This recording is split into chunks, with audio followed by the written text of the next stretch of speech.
Sir ಮೆಕ್ಕೆಜೋಳದ meeting ಮಾಡಿದ್ದೀವಿ. Meeting ಇವತ್ತು ಸರ್ ಸೆಂಟ್ರಿಗೆ ಬನ್ನಿ. ಸೆಂಟ್ರಿಗೆ ಸರ್ ಥ್ಯಾಂಕ್ ಯು. ಈಗ ಸರ್ ಹೋಯ್ತಾ? ಹಾಂ ಸರ್. ಮೆಕ್ಕೆಜೋಳದ್ದು ಮೀಟಿಂಗು ಇವತ್ತು ಮಾಡೋದು. ನಮ್ಮ ಕಡೆ ಗೋವಿನ ಅಂತ. ಮೆಕ್ಕೆಜೋಳಕ್ಕೆ ಈ ಸಾರಿ MSP ನಿಗದಿಯಾಗಿರ್ತಕ್ಕಂಥದ್ದು ಒಂದು ಕ್ವಿಂಟಾಲ್ಗೆ 2,400 ರೂಪಾಯಿ. 2,004 ರೂಪಾಯಿ, 400 ರೂಪಾಯಿ.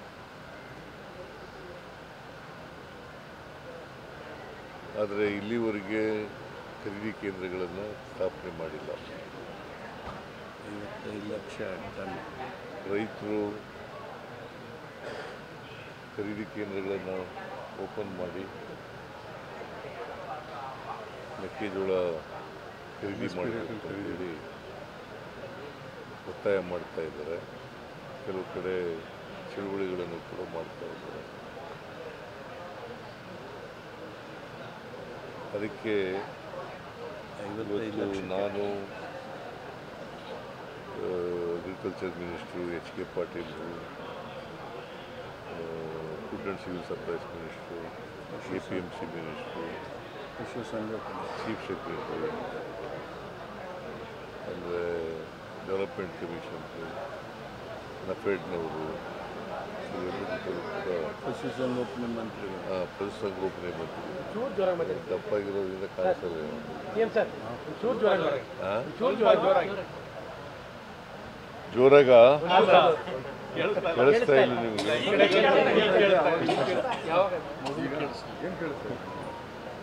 ನಾವೆಲ್ಲ ಮೀಟಿಂಗ್ ಮಾಡಿದ್ದೀವಿ ಇವತ್ತು. ಏನಾಗಿದೆ ಅಂತಂದರೆ ಮಾರುಕಟ್ಟೆಯಲ್ಲಿ ರೇಟ್ ಬಿದ್ದೋಗ್ಬಿಟ್ಟಿದೆ. ಉತ್ಪಾದನೆ ಜಾಸ್ತಿ ಆಗಿದೆ. ಆಮೇಲೆ ಮೆಕ್ಕೆಜೋಳ ಈ ಸಾರಿ ರೈತರು ಜಾಸ್ತಿ ಬೆಳೆದಿದ್ದಾರೆ. ಸುಮಾರು 55 lakh ton metric ton 55 lakh metric ton ಉತ್ಪಾದನೆ ಆಗ್ಬೋದು ಅಂತೇಳಿ ಅಂದಾಜಿದೆ.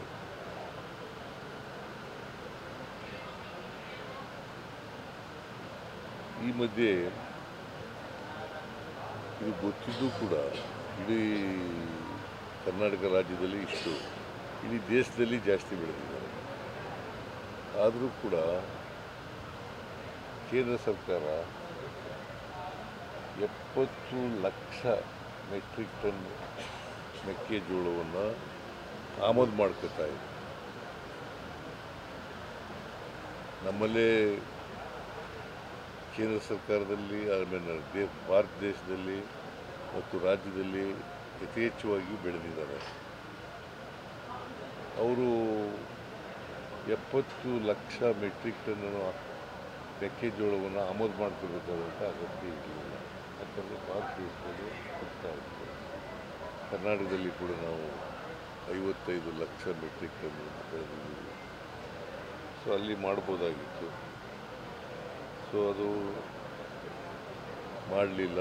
ಅದರಿಂದ ಪರಿಣಾಮ ಏನಾಗಿದೆ ಅಂತಂದರೆ ರೈತರು ಇವತ್ತು ಮೆಕ್ಕೆಜೋಳ ತಗೋತಾ ಇಲ್ಲ ಅಂತೇಳಿ ಮಾಡ್ತಾ ಇದ್ದಾರೆ, ಧರಣ ಮಾಡ್ತಾ ಇದ್ದಾರೆ, ಪ್ರತಿಭಟನೆ ಮಾಡ್ತಾರೆ. ಕೆಲವು ಕಡೆ ಮಾತ್ರ ಮಾಡ್ತಾ ಇದ್ದಾರೆ. ಆಮೇಲೆ ಕೇಂದ್ರದ ನೋಡಲ್ ಏಜೆನ್ಸಿಗಳಾದಂಥ ನಫೆಡು, NCCF,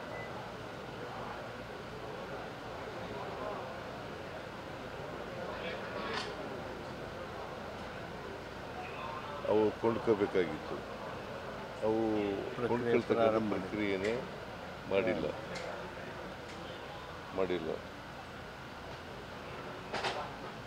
ಆಮೇಲೆ ಡಿಸ್ಟಿಲರಿಗಳಿದ್ದಾವಲ್ಲ ನಮ್ಮ ರಾಜ್ಯದಲ್ಲಿ, ಅವು ಮಾರುಕಟ್ಟೆಯಲ್ಲಿ ಕಡಿಮೆ ಬೆಲೆ ಸಿಗ್ತದೆ ಅಂತ ಈಗಾಗಲೇ ಕೊಂಡ್ಕೊಂಡ್ಬಿಟ್ಟಿದ್ದಾವೆ. ಇದು ನಮ್ಮ ನಿಯಮಗಳನ್ನು ಉಲ್ಲಂಘನೆ ಮಾಡಿರ್ತಕ್ಕಂಥದ್ದು.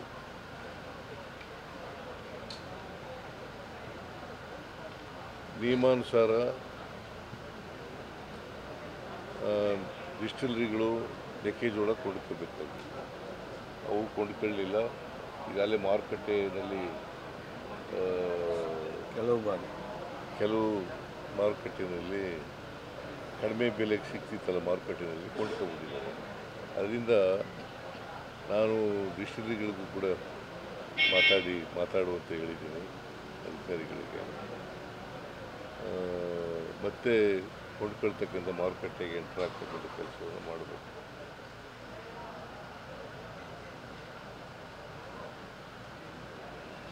ಆಮೇಲೆ ಈ ಬೆಲೆ ಕುಸಿತದಿಂದ ಸಂಕಷ್ಟ ಎದುರಿಸ್ತಿರುವ ಮೆಕ್ಕೆಜೋಳ ಬೆಳೆದಿರ್ತಕ್ಕಂಥ ರೈತರಿಗೆ, ಉತ್ಪಾದನೆ ಮಾಡಿರ್ತಕ್ಕಂಥ ರೈತರಿಗೆ ರಾಜ್ಯ ಸರ್ಕಾರ ಎಲ್ಲ ರೀತಿಯ ಸಹಾಯವನ್ನು ಒದಗಿಸಿಕೊಡ್ತಕ್ಕಂಥ ಕೆಲಸವನ್ನು ಮಾಡ್ತದೆ. ಕೂಡಲೇ ನಾನು ಖರೀದಿ ಕೇಂದ್ರಗಳನ್ನು ತೆಗಿಬೇಕು, ಮಾರ್ಕೆಟಿಂಗ್ ಫೆಡರೇಷನ್ ಕೊಂಡ್ಕೋಬೇಕು ಅಂತೇಳಿ ಅವರಿಗೆ ಸೂಚಿಸಿದ್ದೀನಿ. 10 ಲಕ್ಷ ಟನ್ 10 ಲಕ್ಷ ಟನ್ ಸುಮಾರು 10 lakh metric ton 10 lakh metric ton ಕೊಂಡ್ಕೋಬೇಕು ಮಾಡಿದ್ದೀನಿ. ಖರೀದಿ ಕೇಂದ್ರಗಳನ್ನು ಸ್ಥಾಪನೆ ಮಾಡಬೇಕು. ಖರೀದಿ ಕೇಂದ್ರಗಳನ್ನು ಸ್ಥಾಪನೆ ಮಾಡಿ ಅದೇ ಖರೀದಿ ಕೇಂದ್ರ ಸ್ಥಾಪನೆ ಮಾಡಬೇಕು ಅದು ಹೇಳಿದ್ನಲ್ಲ, ಖರೀದಿ ಕೇಂದ್ರ ಸ್ಥಾಪನೆ ಮಾಡಬೇಕು ಅಂತ ಹೇಳಿದ್ದೀನಿ. ಆಮೇಲೆ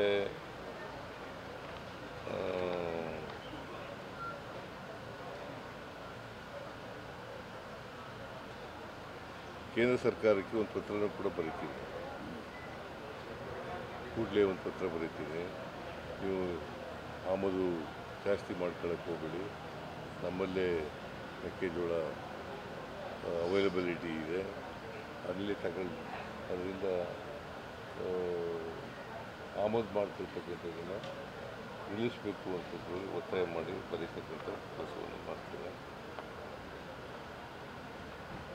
ಆಮೇಲೆ ಈಗಾಗಲೇ ಡಿಸ್ಟ್ರಿಕ್ಟ್ಗಳ ಜೊತೆ ಕೂಡ ಮಾತಾಡಬೇಕು ಅಂತ ಹೇಳಿದ್ದೀವಿ.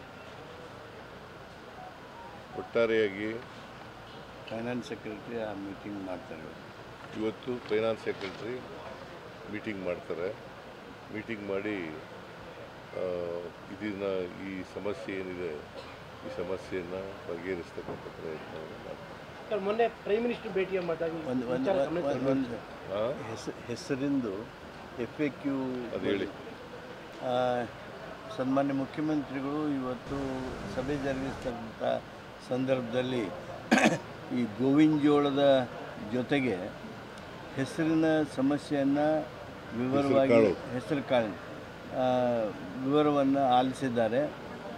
ನಮ್ಮ ರಾಜ್ಯ ಸರ್ಕಾರ ತಕ್ಷಣ FAQ ಬದಲಾವಣೆ ಸಲುವಾಗಿ ಕೇಂದ್ರ ಸರ್ಕಾರದ ಜೊತೆಗೆ ಪತ್ರ ವ್ಯವಹಾರ ಮಾಡಬೇಕು ಹಾಗೂ ತಂಡವೊಂದು ಹೋಗಿ ಬರಬೇಕು ಅಂತೇಳಿ ಸೂಚನೆ ಕೊಟ್ಟಿದ್ದಾರೆ. ಹೆಸರು ಕಾಳು ಮಳೆ ಹೆಚ್ಚಾಗಿ ಅಥವಾ ಕಾಳು ಬಂದಾಗ ಮಳೆಯಾಗಿ ಸ್ವಲ್ಪ ಡಿಸ್ಕಲರೇಷನ್ ಆಗಿದೆ. ಆ ಡಿಸ್ಕಲರೇಷನ್ ಆಗಿದ್ದು ಕೇವಲ 4% ಮಾತ್ರ ಅವ್ರಿಗೆ ಇದನ್ನು ಅದನ್ನು ವಿನಾಯಿತಿ ಮಾಡೋದಕ್ಕೆ ಅವಕಾಶ ಇದೆ, ರಿಯಾಯಿತಿ ಮಾಡೋದಕ್ಕೆ ಅವಕಾಶ ಇದೆ.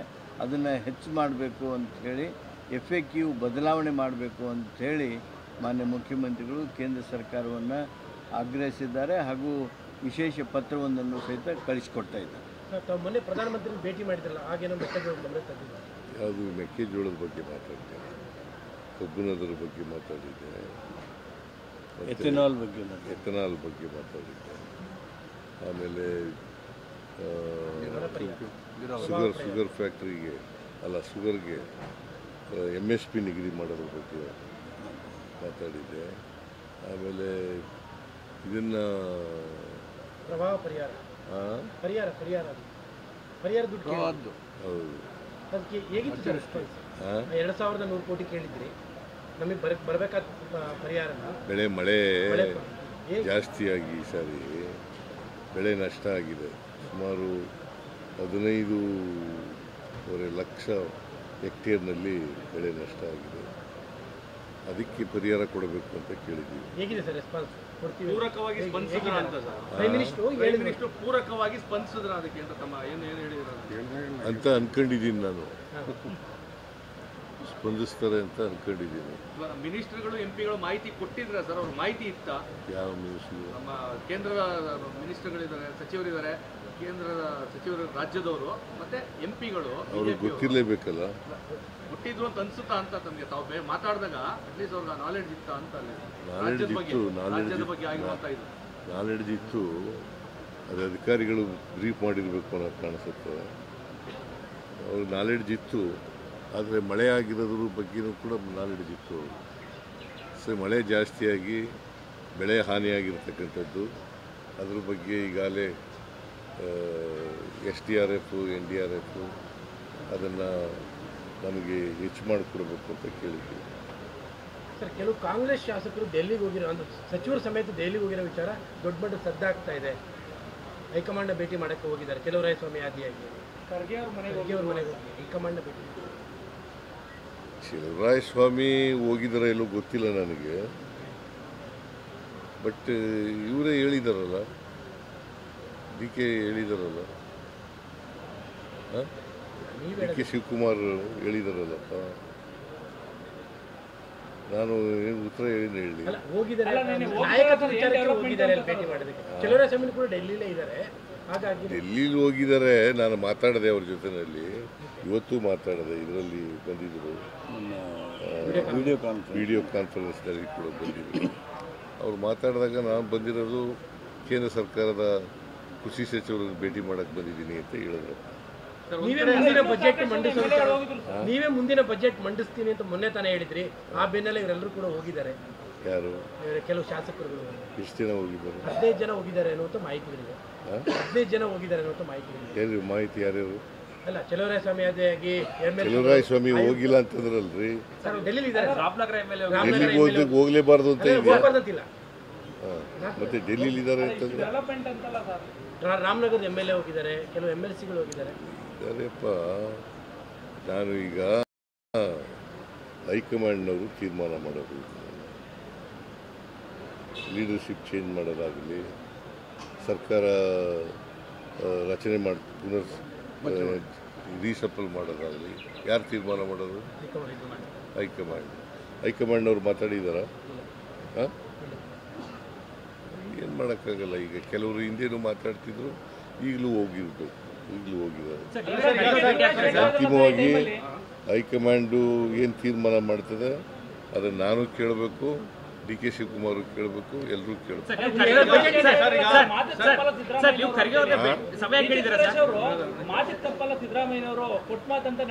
ಹೌದು, ಈಗಲೂ ಮಾತು ತಪ್ಪಲ್ಲ. ನಾನು ಎಲ್ಲ ಗ್ಯಾರಂಟಿ ಯೋಜನೆಗಳನ್ನೆಲ್ಲ ಜಾರಿ ಮಾಡಿದ್ದೀವಿ.